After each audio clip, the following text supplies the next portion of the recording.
خدا کی دربار میں کثرت عمر کی کوئی حیثیت نہیں ہے. سوال یہ ہے کہ جتنی گزاری کیسی گزاری. جناب علی اصغر کو آج پوری دنیا یاد کرتی ہے. عمر بہت کم تھی لیکن بڑی بابرکت عمر تھی. اسی لیے ہر دعا میں لفظ برکت لایا جاتا ہے. رزق دے برکت والا، عمر دے برکت والی. اسی طرح جو علم ہوتا ہے وہ بھی بابرکت ہونا چاہیے. یہ نہیں کہ ہم ایک مجلس میں 1 گھنٹہ بیٹھے، 1.5 گھنٹہ بیٹھے اور یہ بولیں کہ بہت مزہ آیا. مزے وقتی ہوتے ہیں. چوتھے امام فرماتے ہیں جس بھی محفل میں جاؤ رات کو گھر جا کے یہ سوچو کہ اس محفل سے تجھے کیا ملا، تیری زندگی میں کیا تبدیلی آئی. بندہ رسول سے ملتا رہے پر اس کی زندگی میں تبدیلی نہ آئے، اس ملنے کا کوئی فائدہ نہیں ہے. ایک ملاقات کی تھی حر نے امام حسین سے. اس ایک ملاقات میں حر نے خود کو جنتی بنا دیا. یہ عقل مند بندے کا کام ہوتا ہے جو اپنے وقت سے بہترین فائدہ حاصل کرتا ہے، ورنہ وقت رکتا نہیں ہے، وقت چلتا رہتا ہے. یہ آپ کا کام ہے، آپ رکو. تو ہم عرض کر رہے تھے کہ اہل بیت کی زندگی کے 3 پہلو ہیں. ایک پہلو کہ ان کے کرامات، ان کے معجزات، ان کی فضیلتیں. اب بندہ اگر مولا علی کی طرح صاحب معجزہ بننا چاہیے نہیں ہو سکتا. ان کا علم لدنی ہے، وہ کسی استاد سے نہیں پڑھتے، ایک امام دوسرے امام سے پڑھ لیتا ہے. لیکن ہماری طرح اسکولوں میں مدرسوں میں نہیں علم حاصل کرتے. ہم علم لدنی کی منزل پہ نہیں آ سکتے. دوسرا ان کا کلچر کیسا تھا، ان کا ماحول کیسا تھا، ان کا رہن سہن کیسا تھا.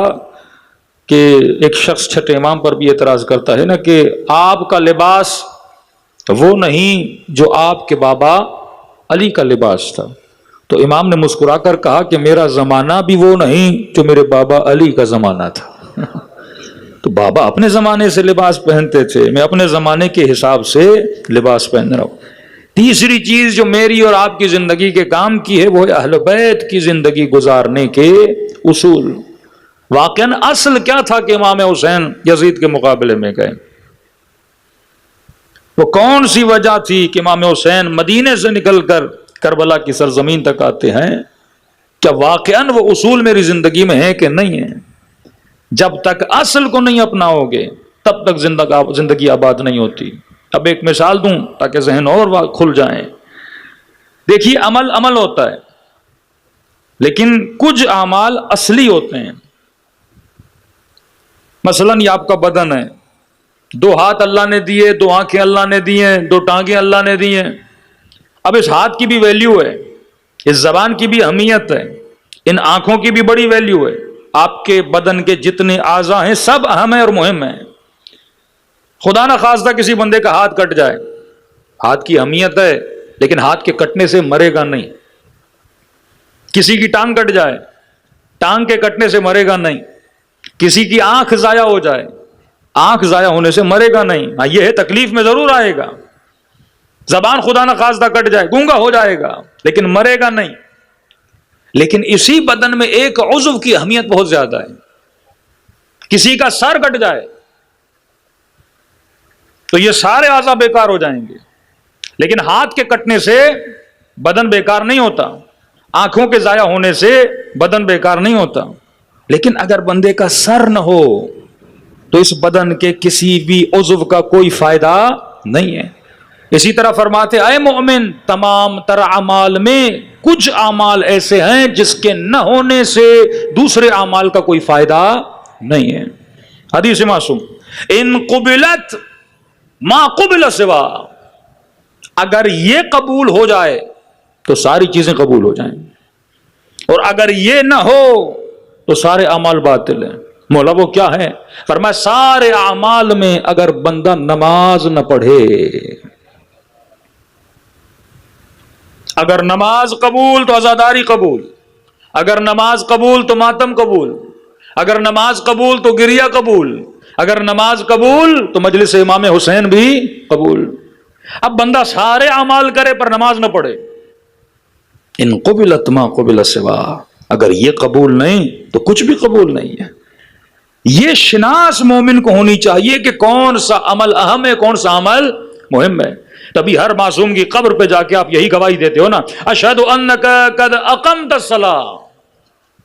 پہلے جملہ جس کی مومن گواہی دیتا ہے، مولا میں گواہی دیتا ہوں آپ نے نماز کو کیا کیا تھا، قائم کیا تھا. یہ کوئی جوک نہیں، یہ کوئی مذاق نہیں کہ تو غیر معصوم ہوتے ہوئے معصوم کی قبر پہ جا کے معصوم کے لیے گواہی دے رہا ہے. تیری حیثیت کیا ہے کہ تو معصوم کے لیے گواہی دے؟ لیکن کیونکہ حکم معصوم ہے کہ ہماری قبروں پہ آ اور یہ گواہی دے کہ مولا میں گواہی دیتا ہوں آپ نے نماز کو قائم کیا. کہ ہر تہمت دشمن اہل بیت پہ لگائے، لیکن ہم یہ گوارا نہیں کرتے کوئی یہ کہے کہ حسین نماز نہیں پڑھتا تھا. ہم یہ گوارا نہیں کرتے کوئی یہ کہے کہ علی نماز نہیں پڑھتے تھے. کہ جگہ جگہ آ کر یہ گواہی دینا، میدان جنگ میں بھی کھڑے ہو کر نماز کو بچا کر بتایا اگر نماز قائم ہوتی ہے تو قائم کرنا حسین سے سیکھو کیسے قائم کی جاتی ہے. چھٹے امام کے پاس ایک شخص آیا، مولا میرے دوست ہیں، آپ سے بڑی عقیدت رکھتے ہیں، آپ کی بڑی تعریفیں کرتے ہیں، آپ کے بڑے قصیدے پڑھتے ہیں، لیکن مولا ان کا عمل آپ کے عمل سے نہیں ملتا. آپ کہتے ہیں جھوٹ نہ بولو، وہ بولتے ہیں. آپ کہتے ہیں شراب نہ پیو، وہ پیتے ہیں. آپ کہتے ہیں جوا حرام ہے، وہ کھیلتے ہیں. مولا آپ منع کرتے ہو غیبت نہ کرو، وہ کرتے ہیں. عمل آپ سے نہیں ملتا، لیکن مولا یہ بولتے ہیں کہ وہ آپ کے کیا ہیں، شیعہ ہیں، وہ آپ کے کیا ہیں، ماننے والے ہیں. قسم کھائی میرے چھٹے امام نے، فرمایا واللہ ما انا بامامہم، خدا کی قسم میں جعفر ان کا امام نہیں ہوں. وہ دعویٰ کر رہے ہیں تو کرتے رہیں، لیکن مولا قسم کیوں کھا رہے ہیں، تاکید کر دی. فرمایا واللہ ما انا بامامہم، خدا کی قسم میں ان کا امام نہیں ہوں. انا امام من اطاعنی، میں جعفر اس کا امام ہوں جو میری اطاعت کرتا ہے. دعوے دار بہت مل جاتے ہیں، لیکن جس کے دعوے کو امام ایکسیپٹ کرے اور نشانی بتا رہے ہیں میں کس کا امام ہوں، جو ہماری کیا کرتا ہے، اطاعت کرتا ہے. اسی طرح ہم نے کہا کہ قرآن میں جتنے قصے آئے یہ قصے صرف قصے نہیں ہیں، یہ بندے کو عبرت حاصل کرنے کے لیے. فرمایا حبیب وذکر فی الکتاب ادریس، ادریس کی کتاب کا ذکر کر، امت کو بتا. کیا ذکر کروں؟ بتا کہ ادریس صدیق تھا، سچا تھا، صادق تھا. پھر فرمایا وذکر فی الکتاب اسماعیل، اسماعیل کا ذکر کر. کیا تھا؟ اسماعیل قول و فعل کا سچا تھا، وعدے دینے کا سچا تھا. سوال یہ پروردگارا یہ تو آخری نبی ہے، یہ تو رحمت للعالمین ہے، تو اسے کیوں کہہ رہا ادریس کی کتاب کا ذکر کر، اسے کیوں کہہ رہا اسماعیل کی کتاب کا ذکر کر؟ کہا میں اس شخص کو نہیں دیکھ رہا، انبیاء جو کرتے تھے میری ہدایت کے مطابق کرتے تھے. تو اگر انبیاء کی زندگیوں کو دیکھو گے، اولیاء کی زندگیوں کو دیکھو گے تو ان کی زندگیوں میں تجھے رنگ خدا نظر آئے گا، اور اسی رنگ کو اپناؤ گے تو تمہارے وجود میں بھی رنگ پروردگار عالم پیدا ہو جائے گا. صلوات پڑھے محمد و آل محمد.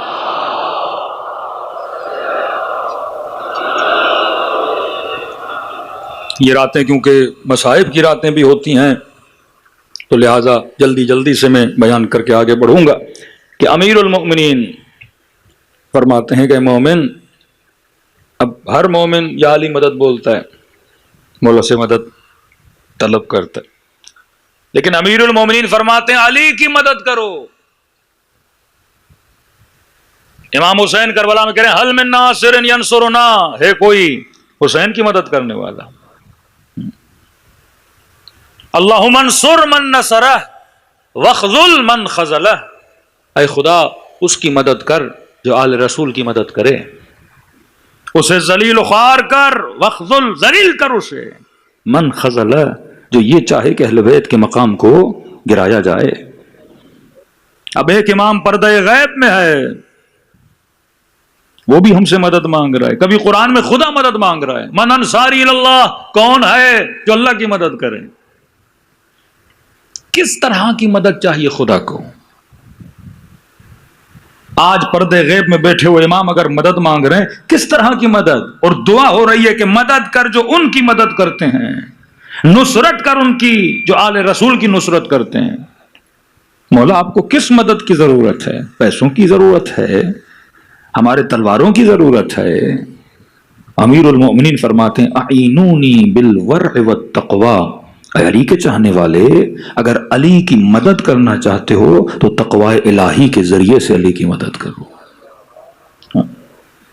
خوف خدا رکھ کر علی کی مدد کرو، اپنی نمازوں کے ذریعے سے علی کی مدد کرو۔ حسین نے خدا کی مدد کی، کس طرح سے؟ اپنی جان دے کر دین خدا کو بچا کر حسین نے کس کی مدد کی؟ اللہ کی مدد کی۔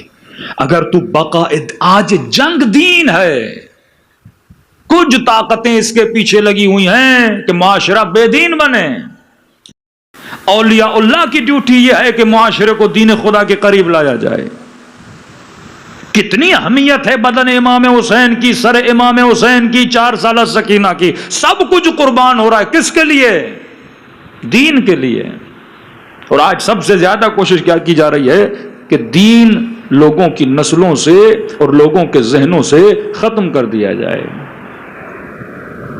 فرمایا اگر علی کی مدد کرنا چاہتے ہو تو تقوی کے ذریعے سے علی ابن ابی طالب کی مدد کرو۔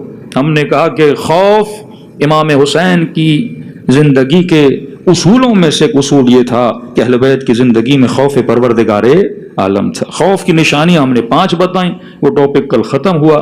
آج ایک ٹاپک کی طرف آگے بڑھیں گے کہ ایک چیز جو اہل بیت کی زندگی میں بخوبی آپ دیکھ سکتے ہیں، بالاخص امام حسین کی زندگی میں، وہ ہے العفو، بخشنا، معاف کرنا۔ بڑی آسانی سے لوگوں کو معاف کر دیتے تھے۔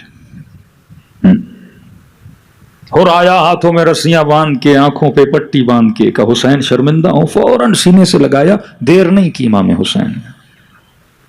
معاف کرنے میں اہل بیت علیہ الصلوۃ والسلام کبھی دیر نہیں کرتے تھے، کیونکہ جو بندہ معاف نہیں کرتا، دل میں بغض رکھتا ہے، یہیں سے سارے رشتوں میں جدائی پیدا ہو جاتی ہے۔ شوہر کو بیوی کو معاف کرنے کا حوصلہ نہ ہو، طلاق۔ بزنس مین دوسرے بزنس مین کو معاف کرنے کا حوصلہ نہ رکھے، دوستی میں جدائی ہو جاتی ہے۔ مومن مومن کو معاف کرنے کا حوصلہ نہ رکھے، 2 مومنوں میں لڑائی ہو جاتی ہے۔ تو اگر معاشرے میں معاف کرنے کا جذبہ نہ ہو، وہ معاشرہ کیا ہو جاتا ہے؟ تباہ و برباد ہو جاتا ہے۔ کہ چھٹے امام فرماتے ہیں 3 دن گزر جائیں، اگر مومن مومن سے راضی نہ ہو، دونوں پہ اللہ کی اور علی کی لعنت ہوتی ہے۔ مہینوں گزر جاتے ہیں، آج مومنین مومنین سے کیا ہو جاتے ہیں؟ ناراض ہو جاتے ہیں۔ تبھی خدا پروردگار عالم قرآن میں کہتا ہے حبیب میری ان بندوں کو بتا دو، الا ان تحبوا، کیا تم پسند نہیں کرتے ان یغفر اللہ لکم، خدا تجھے معاف کرے؟ تو کہتا ہے کہ اگر چاہتے ہو میں تجھے معاف کروں تو تو بھی میرے بندوں کو معاف کرنا شروع کر دے۔ اگر تیرے اندر معافی کا جذبہ نہیں ہے تو کبھی بھی حسینی نہیں بن سکتا۔ کس قدر امیر المؤمنین نے، امام حسین نے، ایک لکھنے والا ایک جرمن ہے، لیکن جب یہ واقعہ کربلا کو پڑھتا ہے کہتا ہے واقعاً یہ سیرت میں نے جب اہل بیت کی دیکھی میں شش و پنج ہو گیا کہ ایسے امام امت مسلم کو خدا نے عطا کیے ہیں۔ ایک شامی سپاہی، شام کے سپاہی لشکر کربلا میں بہت کم تھے، ایک شامی سپاہی امام حسین سے لڑنے کے لیے آتا ہے۔ اب وہ مولا حسین کو جانتا نہیں تھا، کہتے ہیں قوی ہیکل، قد کا بہت بڑا، اور اپنی طاقت پہ اپنی قدرت پہ اسے بڑا ناز تھا کہ جو بھی آئے گا میں اسے بچھاڑ دوں گا۔ اور علماء فرماتے ہیں یہ بھی نہیں کہ امام حسین صرف ظہر عاشور کو گئے جب تمام تر بیٹے اور اصحاب شہید ہو گئے پھر امام نے جنگ لڑی، لیکن ایسا نہیں ہے۔ جس بھی شہید کے لاشے کو اٹھانے جاتے تھے پہلے مولا جنگ کرتے تھے، بیچ بیچ میں جنگ کرتے رہے امام حسین۔ کہتے ہیں جیسے اس نے پکارا ہے کوئی بہادر جو میرے مقابلے میں آئے، تو فرماتے ابھی عبداللہ الحسین اس کے مقابلے میں جاتے ہیں اور ایسی جنگ لڑتے ہیں اپنے بابا علی کی طرح۔ ایک مرتبہ تلوار کا وار کرتے ہیں، اس لائن کی دونوں ٹانگیں کاٹ دیتے ہیں۔ اب کہتے ہیں جیسے اس کی ٹانگیں کٹی، اس نے امام حسین کے قدموں کو پکڑ لیا اور کہنے لگا کہ ابا عبداللہ مجھے نہیں پتا تھا کہ اتنے بہادر ہو، مجھے نہیں پتا تھا اتنے قوی جنگجو، اگر پتا ہوتا میں کبھی جنگ کے لیے آپ کو دعوت نہ دیتا۔ اب دوسرا وار ہوتا ہے ٹانگیں کاٹی، دوسرا وار ہوتا ہے کہ دشمن کو قتل کر دیا جائے۔ وہ زندگی کی بھیک مانگنے لگا کہ مجھے معاف کر دو، میں دوبارہ غلطی نہیں کروں گا۔ تو کہتے ہیں اس میدان جنگ میں امام حسین نے لشکر یزید کو آواز دے کر پکارا کہ جو حسین سے معافی مانگتا ہے حسین اسے قتل نہیں کرتے۔ کہتے اپنے زخمی سپاہی کو واپس وہاں پر لے گئے. یہ ہے کردار حسین ابن علی. اب مومن بولے میں مولا کا چاہنے والا ہوں لیکن اس کے اندر معافی کا جذبہ نہ ہو. صلوات پڑھے محمد و آل محمد پر.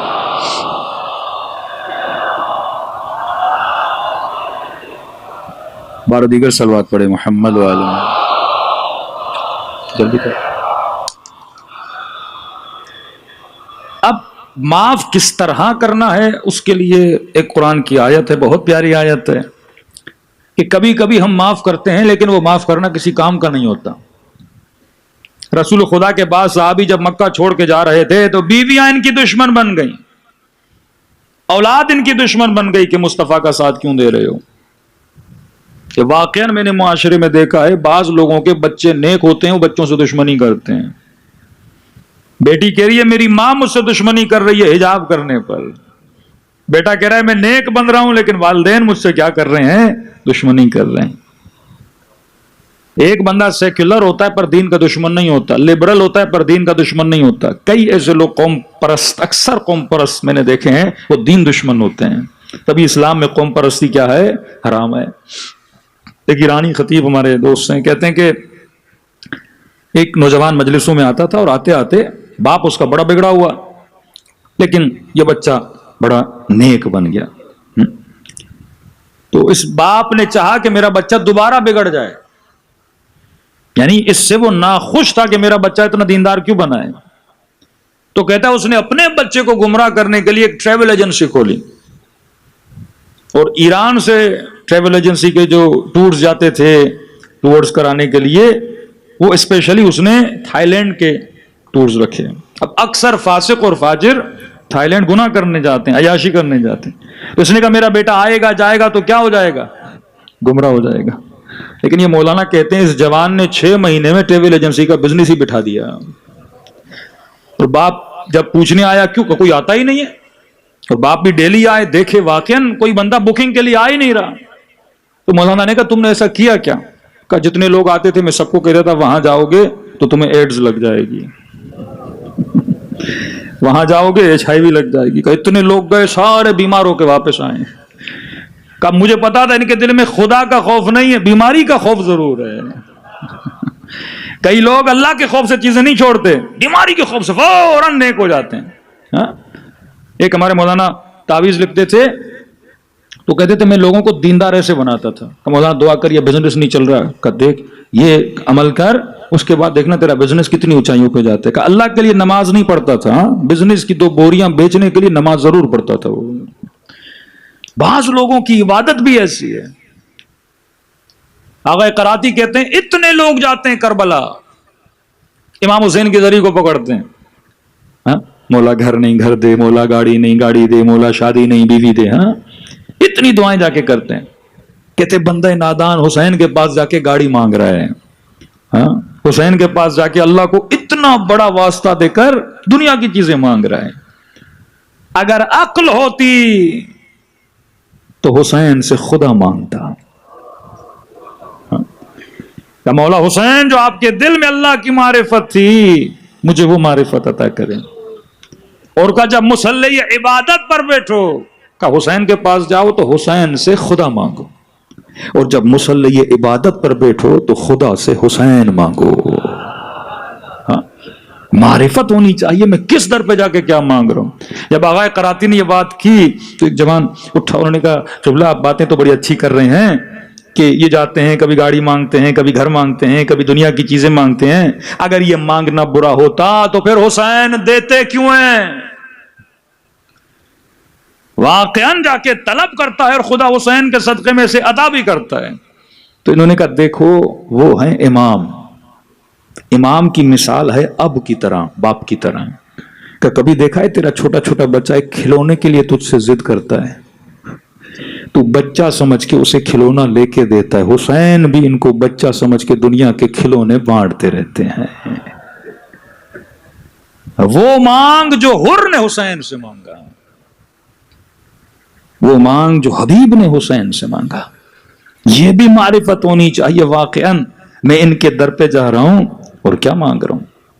اب کہتے ہیں یہ مکے والے, قرآن کی آیت ان من اولادکم وازواجکم عدوا لکم, کبھی کبھی تمہاری اولاد، تمہاری بیویاں تمہاری دشمن بن جاتی ہیں دین کی خاطر، رسول کی خاطر۔ کوفے والے کیوں امام حسین کو چھوڑ دیا انہوں نے؟ بیویوں نے روکا، بچوں نے روکا، تو جائے گا تو میرا کیا ہوگا، ہمارا پیچھے کیا ہوگا؟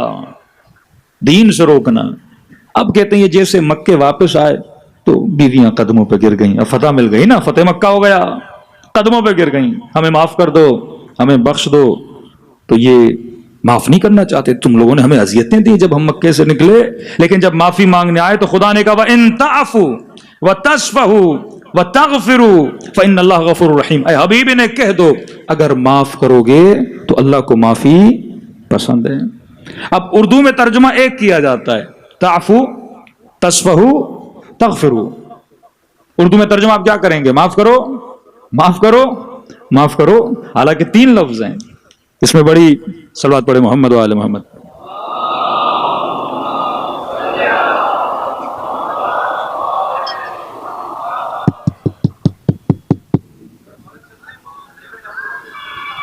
اندر تو نہیں آئے گی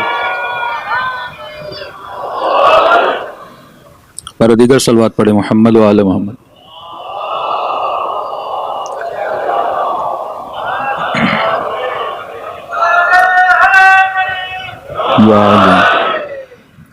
بارہ دیگر صلوات پڑھے محمد و آل محمد۔ اللہم صلی علی اللہم صلی علی محمد و آل محمد۔ بارہ دیگر صلوات پڑھے محمد و آل محمد۔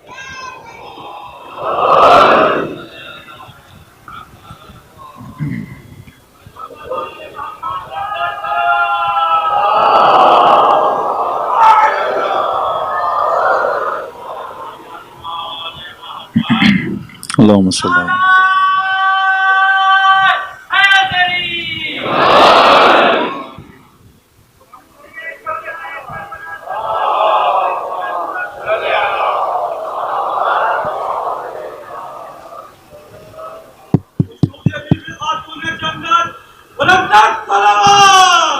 اللہم صلی علی محمد۔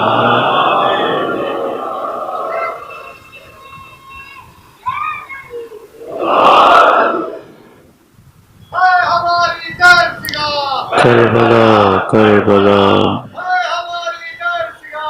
کربلا کربلا کربلا کربلا کربلا کربلا کربلا علی۔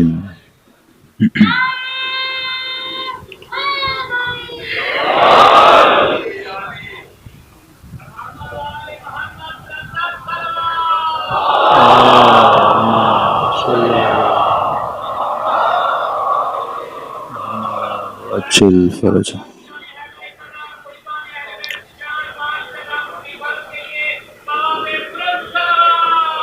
اللہم صلی علی محمد وآل محمد وعجل فرج۔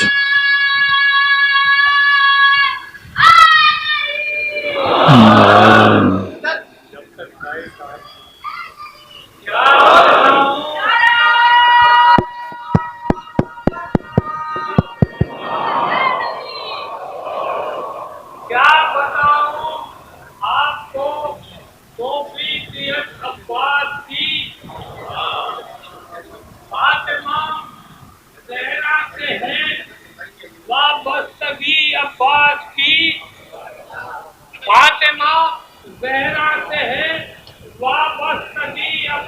کی، گود میں زینب کے دے کر ہٹ گئی ام البنین، گود میں زینب کے دے کر ہٹ گئی ام البنین، کربلا کو وقف کر دی زندگی عباس کی، کربلا کو وقف کر دی زندگی عباس کی، اور دشمنوں کو خوف ہے زینب کو پر ہے اطمینان، دشمنوں کو خوف ہے زینب کو پر ہے